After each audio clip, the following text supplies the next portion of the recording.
आप सबको जय मसीह की। जैसा कि हम सब लोग जानते हैं कि आज पाम संडे है।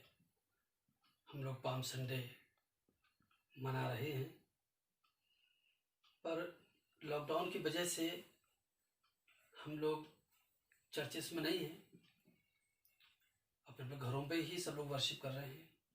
पर जैसे प्रभु की इच्छा, प्रभु की योजना, पर हम लोग उसी खुशी के साथ प्रभु की महिमा करेंगे और इस पाम संडे को सेलिब्रेट करेंगे। तो संदेश में जाने से पहले हम चर्च से प्रार्थना करें। प्रभु यीशु मसीह, हम आपका धन्यवाद करते हैं कि आज के दिन आपने हम सबको दिखाया। प्रभु जी, हम सबके साथ हों, इसमें अपने वचनों से बातचीत करें ताकि प्रभु हम आपकी मधुर आवाज़ को सुन सकें, आपकी योजनाओं को सुन सकें और समझ सकें। हम सबके जीवन में आप नया काम करें, अद्भुत काम करें।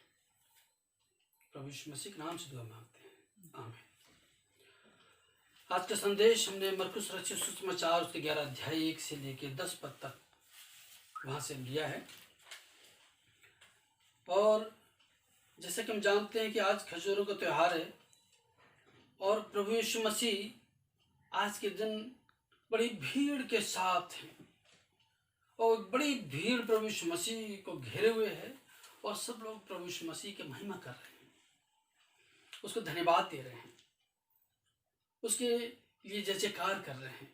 इससे पहले कि हम संदेश में आगे चले, हम आपको बताना चाहते हैं कि जब प्रभु यीशु मसीह को पता चला कि मेरा क्रूसिफिक्शन का समय बड़ा नज़दीक आ गया है, कुछ समय के बाद मैं क्रूस पर चढ़ जाऊंगा, पूरी दुनिया के लोगों के लिए बलिदान होऊंगा, तो उससे पहले प्रभु ने क्या करा कि अपने चेलों के साथ यरूशलेम के निकट जैतून पहाड़ पर बैतफगे और बैतनिया के पास आए। तो उसने अपने चेलों से कहा कि सामने के गांव में जाओ और एक गधा या गधी का बच्चा तुम्हें बंधा हुआ मिलेगा, उसको खोल लाओ। और लोग पूछने लगे कि ऐसा क्यों गधे को खोल रहे हो? तो उन घर वालों से कहना कि प्रभु को इसका प्रयोजन है। अब वो लोग मना नहीं करेंगे, गधे को भेज देंगे। जैसा प्रभु ने कहा, चेलों ने वैसा ही जाकर के पाया, वैसे सब कुछ हुआ और गधे को वो लोग ले आए। जब गधे को लोग ले आए तो प्रभु यीशु मसीह उस गधे पे बैठे। इससे बैठने से पहले ही लोगों ने अपने कपड़े गधे के ऊपर डाल दिए, बिछा दिए कि लोग प्रभु यीशु मसीह का आदर करें। और प्रभु यीशु मसीह पर गधे पे बैठ गए। उसके बाद गधा चलने लगा और फिर क्या हुआ, भीड़ ने अपने कपड़े उतार के रास्ते में भी डाल दिए, बिछा दिए, ताकि गधा उस पर होकर के जाए।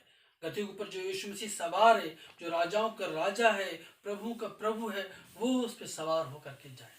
फिर लोगों ने क्या किया, अपनी पेड़ों से डालियां काट के, खजूरों की डालियां काट काट के मार्ग में बिछा दिए, हाथों में ले ली, प्रभु को धन्यवाद करने लगे कि किस प्रकार से प्रभु की महिमा करें। एक बड़ी भीड़ जो प्रभु यीशु मसीह के आगे आगे जा रही थी, प्रभु यीशु मसीह के पीछे पीछे भी चल रही थी और यीशु मसीह गधे पर सवार होकर के प्रभु की महिमा और लगातार होती चली जा रही थी। और लोग एक खास सेंटेंस वहां पे कह रहे थे कि होसन्ना, होशाना, होसन्ना, प्रभु के नाम की होसन्ना, धन्य है वो जो प्रभु के नाम से आता है। और इस प्रकार से प्रभु के होसन्ना, होसन्ना के नारे लगा रहे थे। ये जो शब्द है होसन्ना, यही बहुत खास शब्द है जो वहाँ पर उस प्रोसेशन में, उस जुलूस में या उस भीड़ में या उस विजय प्रवेश में प्रभु के साथ में जो लोग घूम रहे थे, चल रहे थे, वो लोग इस शब्द के लिए बोल रहे थे। भीड़ में बहुत तरह के लोग थे।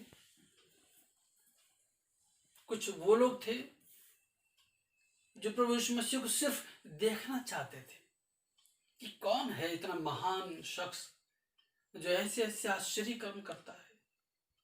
कौन है ऐसा महान शख्स जिसने 4 दिन के मुर्दा लाजर को जिंदा कर दिया था। कौन है ऐसा वो शख्स जो इस्राएल को छुटकारा देगा। सबकी अलग अलग उम्मीदें थी।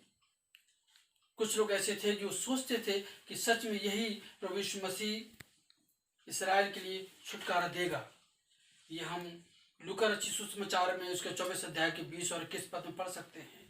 कुछ लोग ऐसे भी थे जो प्रभु यीशु मसीह को राजा बनाना चाहते थे, यूहन्ना 6 अध्याय के 15 पद में हम लोग पढ़ सकते हैं। और कुछ ऐसे भी थे जो मरकुस 11 अध्याय के 10 पद में लिखा है कि जो ये सोचते थे कि दाऊद का जो राज्य चला रहा है और दाऊद की संतान में से यीशु मसीह का जन्म हुआ है, शायद ये अब राजा बनेगा, इसीलिए उसके नाम की महिमा और बड़ी आराधना कर रहे थे और कहते चले जा रहे थे कि हे प्रभु होशाना होशाना। होशाना का मतलब होता है कि मुझे बचा, सेव अस या डिलीवर अस, मुझे छुड़ा। तो लोग ये प्रार्थना कर रहे थे, एक्चुअली लोग ये डिमांड कर रहे थे एक्चुअली कि प्रभु मुझे बचा, प्रभु मुझे छुड़ा, प्रभु मेरा आप उद्धार करें, प्रभु मुझे आप सफलता दें, प्रभु आप